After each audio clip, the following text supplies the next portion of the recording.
En 2010, près de 27 000 tonnes de déchets verts ont été collectés sur Rennes Métropole, ce qui représente environ 70 kg de déchets par habitant. L'objectif est de réduire ces déchets en les gérant différemment ou en évitant d'en produire. Les enjeux sont à la fois économiques et environnementaux.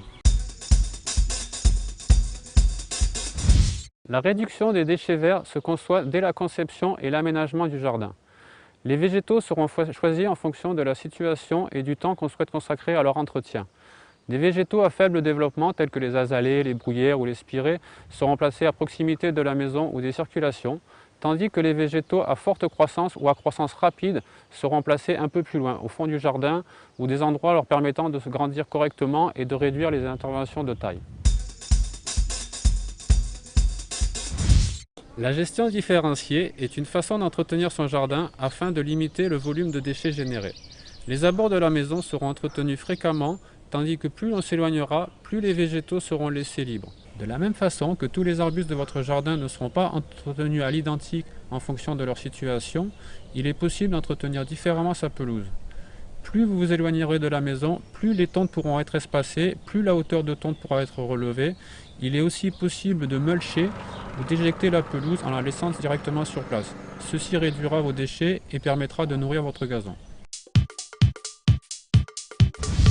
Les petites tailles de votre jardin ainsi que les déchets organiques de votre cuisine peuvent être revalorisés en les compostant. Il est important pour obtenir un bon compost d'équilibrer les apports. Vous ne devez pas apporter trop de matière sèche ou trop de matière humide d'un coup. Il est important de brasser son compost à chaque nouvel apport. Attention aux tontes de pelouse. Elles peuvent être ajoutées mais en petite quantité et une fois séchées seulement. Il est possible soit de fabriquer soi-même son composteur, soit de se tourner vers Rennes Métropole qui pourra vous en procurer un. Il existe différents types de broyeurs, des broyeurs électriques ou des broyeurs thermiques.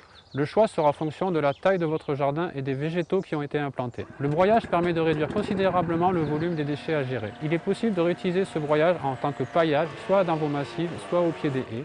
Vous pouvez aussi l'incorporer à votre compost pour améliorer sa structure. Rennes Métropole subventionne les particuliers regroupés en associations pour acheter un broyeur. Si vos déchets de taille ne sont pas trop gros, vous pouvez directement les hacher à la tondeuse et les épandre après dans votre jardin.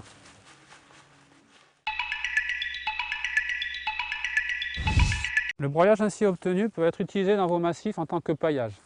Une couche de quelques centimètres, 4 à 6 cm environ, suffit à protéger votre sol. Le paillage a plusieurs avantages. Protéger votre sol contre la sécheresse en été et ainsi limiter les arrosages. Il va nourrir votre sol en se dégradant et il va limiter l'apparition des mauvaises herbes. Il existe plusieurs sortes de paillage, soit le broyage, soit de la paille. Vous pouvez aussi utiliser les tontes de votre jardin en ne mettant pas une couche excédant 4 cm. Si tous les paillages ont un intérêt protecteur pour votre sol, certains sont plus esthétiques que d'autres. À vous de choisir en fonction de la situation de vos massifs et de votre imagination pour décorer votre jardin.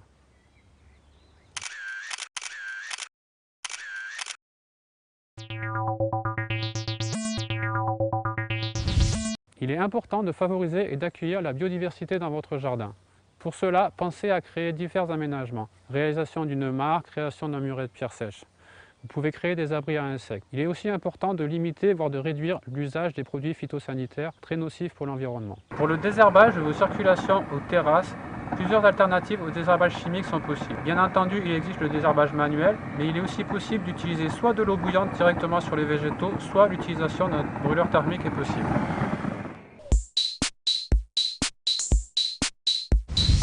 La culture en lasagne est une méthode permettant de revaloriser vos déchets verts et d'aménager des massifs dans n'importe quel endroit de votre jardin. Une couche de carton est d'abord posée sur le sol, ensuite on empilera des feuilles dans un premier temps, une couche de 5 cm environ de feuilles, on alterne avec de la tonte, une autre couche d'environ 5 cm répartie sur toute la surface, de nouveau une couche de matériaux secs, soit des feuilles, soit de la paille.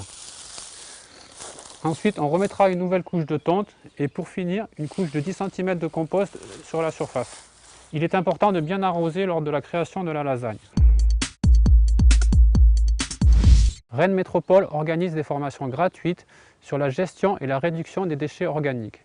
Vous pouvez vous renseigner sur ces formations et sur la subvention des broyeurs accordés aux particuliers en contactant le numéro vert de Rennes Métropole.